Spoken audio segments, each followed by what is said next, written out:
Oh, Stephen, once again, welcome to another Eventbrite. What are you trading your? I'm trying to look pretty for the camera. Oh, okay, all right. Yeah, you're always pretty, man. You got snow back there? A little. You mean All here? right. Yeah. I do. Well, no, I was talking about on your porch there. All right, welcome everybody to another Eventbrite.com TV show. Steve and I have been coaching and mentoring inventors for the last 14 years, count them 14 years, with students in over 40 countries. And we do this fun YouTube show where we share with you tips and advice. I hate tips and advice. Sounds so cheesy, Stephen, but just useful information. We've been doing this for 14 years, so we don't need to think about it a lot. Stephen usually picks the topic. Sometimes I do. I don't even know what the topic is. So, This Steve, is a good what's the one. topic? This is a good one. Good. Okay. You know,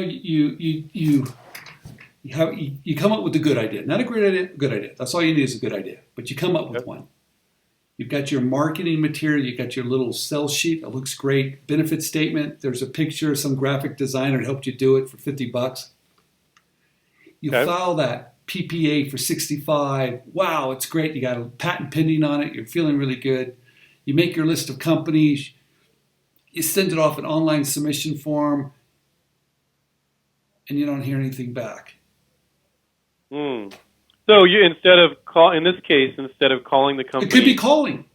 they add a form on their site. That doesn't matter. Okay, you didn't hear back from you sent a sell sheet and you didn't hear back. Dead.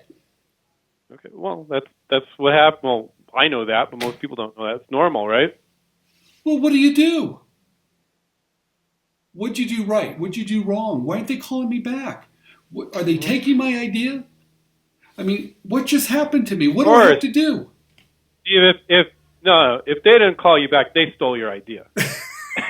Just kidding, guys. No. But that's what people are thinking sometimes, especially when they're new to it. They're putting themselves out there, and they're thinking worst case scenario. You know. So what's your advice there, Stephen? My advice is this, you guys. Two things. You have to give them a little bit of time. Okay. You have to be a little bit patient. Now, what do I mean by patient? It could be 10 days. It could be 2 weeks. But give them a little bit of time and follow up. Mm-hmm. You have to follow up with an email or call them back and say, look, did you get my submission? Better yet, ask them about their process. Well, Stephen, what we always teach our students, what you know, is you don't say, did you get my submission ever? You just resend it. You know, I sent this to you on so-and-so, and you resend it. Because you really want them to dig for something that you sent them 2 weeks ago. They're not going to take the time to do it. No, they're not going to. That's a good point. Yeah. You can ask them about the process. How long does it take? When do you get back to me? But you have to follow up. I cannot tell you how important it is to follow up. The reason why, they've got a stack of things to do. Yeah. And you're not at the top of that stack. Not at all. You're kind of down. You're kind of down here. They might just think you're spam, delete it. Who knows? So you've got to take it and put it on top. Yeah. So how do you do that? Well, you got to call and follow up and say, hey, I'm a product developer, submitting an idea. What are the next steps? Is there any interest? You have to work it a little bit. Make friends with the operator.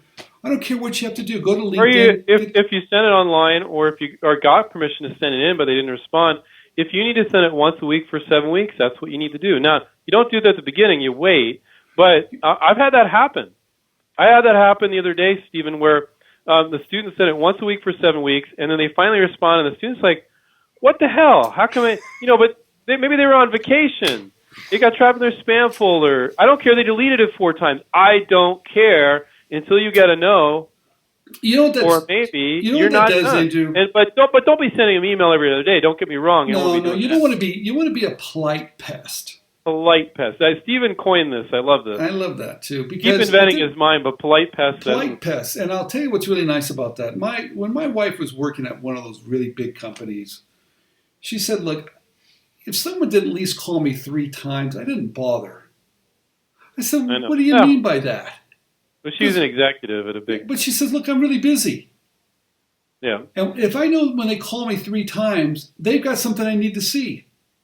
Yeah. That was her filtering system of how important that was. Yeah. But for some reason, Andrew, we send one out and we're just waiting by the phone and we're kind of like this. And I'm like, don't do it to yourself, you guys. Yeah, and licensing your idea is not sales. You're just delivering a package. But the one thing that people that have done sales that benefits them huge when they're licensing is the ability to follow up. They know, anybody that's done sales knows the ability and the importance of following up. It's everything. And I told someone the other day too that had called me, Andrew, and he was a little, he's starting to make the calls. And Yeah. I wanted to put him in the right frame of mind. And he said, Steve, I'm a little nervous. I said, look, it's really simple. You're not selling. No. You're delivering a package to someone. In fact, better yet, you're trying to find a home for your product. Mm-hmm. And you're right. That's a delivery truck going to house to house. Yeah, you're just saying, it's very repetitive, guys. You're saying the same thing over and over. You're not giving this big sales pitch. No, and the product should always sell itself. So, and a lot of people get, Andrew, they think that people are going to treat them poorly. No, that doesn't happen. They'll treat you fine. They'll treat you fair. But be a polite pest. Don't be the person that sends it off the next day and calls them the next day and say, hey, what's going on? Did you get it? And don't be offended if they aren't interested. Don't be offended. What's really great, I tell everybody, even if they say no, be polite, but submit it again maybe 6 months later. Or ask them for feedback. Change it up a little bit. Or send them another one along with that one. But keep it going. Be a professional. That's a very good point, Steve. You're barely a blip on their radar screen. They probably won't even remember the last one you sent. Keep that in mind. One other thing I want to say before we close out on this. Recognize this. You have a creative side. That's a very precious part of you. Yeah. Keep that intact.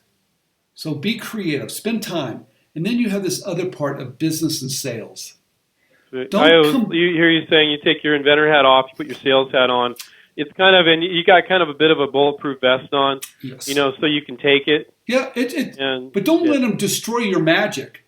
Yeah. Keep it, put that different hat on. Now I'm going to do sales. Concentrate on sales. I'm going to get in. I'm going to find a home. I'm going to find a home. I'm going to find a home. And then once you do that hard work, because that's not as fun, then go back and have the fun work.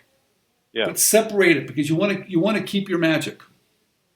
Keep your magic. That's a great way to end it, Stephen. So if you guys like the show, give us a thumbs up. Subscribe to our channel. Catch up with you on another InventRight.com TV show. Take care, everybody, and keep inventing. Bye-bye.